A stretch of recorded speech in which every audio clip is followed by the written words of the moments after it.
வணக்கம். இன்னைக்கு நம்ம என்ன பார்க்க போறோம் அப்படின்னா, தேர்தல் கணிப்புகள்லாம் எந்த அளவுக்கு இருக்கு? அதனுடைய உண்மைத்தன்மையை பத்தி தான் இன்னைக்கு நம்ம பார்க்க போறோம். தேர்தல் வந்து இன்னும் கிட்டத்தட்ட பார்த்தீங்கன்னா, ஏப்ரல் 23னா நெருங்கிருச்சு. கிட்டத்தட்ட ஒரு 15 நாள் தான் நமக்கு வந்து தேர்தலுக்கான நேரமே இருக்கு. அதுக்குள்ள பிரச்சாரங்களும் பார்த்தீங்கன்னா, பயங்கரமா சூடு பிடிச்சு போயிட்டுருக்கு. ஒரு பக்கம் வந்து ஆளுங்கட்சி, எதிர்க்கட்சின்ட்டு அதுக்கு சார்ந்த கூட்டணி கட்சிகள், அப்புறம் தனியா நிக்கிறவங்கன்ட்டு பயங்கரமான ஒரு தேர்தல் திருவிழா வந்து களை கட்டியிருக்கு. இந்த நேரத்தில் வந்து தேர்தல் கணிப்புகளும் அப்போ பல்வேறு நிறுவனங்கள், சில அமைப்புகள் வந்து வெளியிட்டுட்டு இருக்காங்க. அதில் வந்து பார்த்தீங்கன்னா, அந்த ஆளுங்கட்சிக்கு ஒரு அமைப்பு வந்து அவங்க தான் ஜெயிப்பாங்கன்னு ஒரு அமைப்பும், எதிர்க்கட்சி கூட்டணி தான் ஜெயிக்கும்னு ஒரு நிறுவனங்களும் வந்து வெளியிடுறாங்க. பொதுவாக ஒரு தேர்தல் கணிப்புகள் வந்து எப்படி இருக்கும் அப்படின்னா, அவங்க சர்வே பண்ணுறது வந்து ஒரு தொகுதி எடுத்துக்கிட்டோம்னா, அங்கே வந்து ஒரு 1000 பேர்கிட்ட வந்து 1000 பேர் ஒரு உதாரணத்துக்கு எடுத்துக்கணும்னா, அவங்ககிட்ட வந்து பேட்டியிடுவோம். அடித்தட்டு மக்கள்லேருந்து கூலி தொழிலாளர்லேருந்து ஹைஃபை வரைக்கும் வந்து அவங்க எடுப்பாங்க. அந்த 1000 பேர் வந்து கிட்டத்தட்ட அந்த தொகுதியில் வந்து 2,00,000 பேர்னா 2,00,000 பேரை வந்து அது தீர்மானிக்கிற மாதிரி அவங்க தேர்தல் கணிப்பை வந்து வச்சுக்குவாங்க. அது 100க்கு வந்து 10 மார்க் எடுத்தால் அதை வந்து அந்த மாதிரி அதை வந்து 100ஆக கன்வெர்ட் பண்ணுறது, 10 மார்க் எடுத்தது வந்து எவ்வளோ பெர்சன்டேஜ்னு போடுவாங்கள்ல, அது மாதிரி வந்து தான் வந்து தேர்தல் கணிப்புகள்.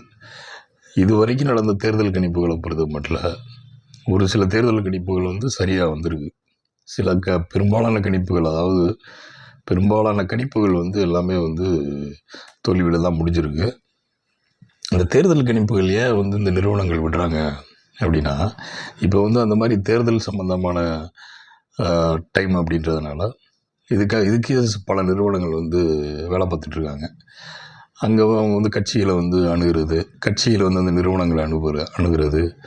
அவங்க வந்து எங்களுக்கு வந்து நீங்கள் பண்ணி கொடுங்க அப்படின்ட்டு அது குறிப்பிட்ட ஒரு அமௌண்ட் வந்து வாங்கிக்கிடுவாங்க. வாங்கிட்டு எந்த நிறுவனங்கள் எந்த கட்சிகிட்ட வந்து அவங்க பணம் வாங்குறாங்களோ அதுக்கு தானே அவங்க வந்து சாதகமாக இருப்பாங்க. அதே மாதிரி வந்து ஒரு கட்சி வந்து ஒரு நிறுவனத்தை அணுகும் போதோ, இல்லை நிறுவனம் வந்து கட்சி அணுகும் போதோ, எந்த கட்சிக்கு எந்த நிறுவனம் வந்து போய் அணுகிறாங்களோ அவங்க வந்து குறிப்பிட்ட பணம் வாங்கி, இல்லாட்டி வந்து பொதுவாக என்ன பண்ணுறாங்கன்னா, இவங்களே வந்து தனிப்பட்ட முறையில் வந்து சர்வே எடுத்துகிட்டு ஒரு கட்சிகிட்ட போய் உங்களுக்கு சாதகமாக தான் வந்து கணிப்புகள் வந்திருக்குன்னு சொல்லி அவங்ககிட்ட போய் பேரம் பேசி அவங்ககிட்ட குறிப்பிட்ட அமௌண்ட்டை வாங்கிக்கிட்டு அதுக்கப்புறம் வந்து ரிலீஸ் பண்ணுறாங்க. இது வந்து அதனால் வந்து தேர்தல் கணிப்புகளை நீங்கள் எப்படி பார்க்கணும் அப்படின்னா, நம்ம ஐபிஎல் மேட்ச் மாதிரி தான். கடைசி பந்து வரைக்கும் வந்து இந்த பக்கம் ஜெயிப்பாங்களா, அந்த பக்கம் ஜெயிப்பாங்கல்ல, திக்குன்னு இருக்கும்ல, அதே தான் அந்த நிலைமை. அதனால் தேர்தல் கணிப்புகளை வந்து தயவு செஞ்சு மக்கள் வந்து நம்பக்கூடாது.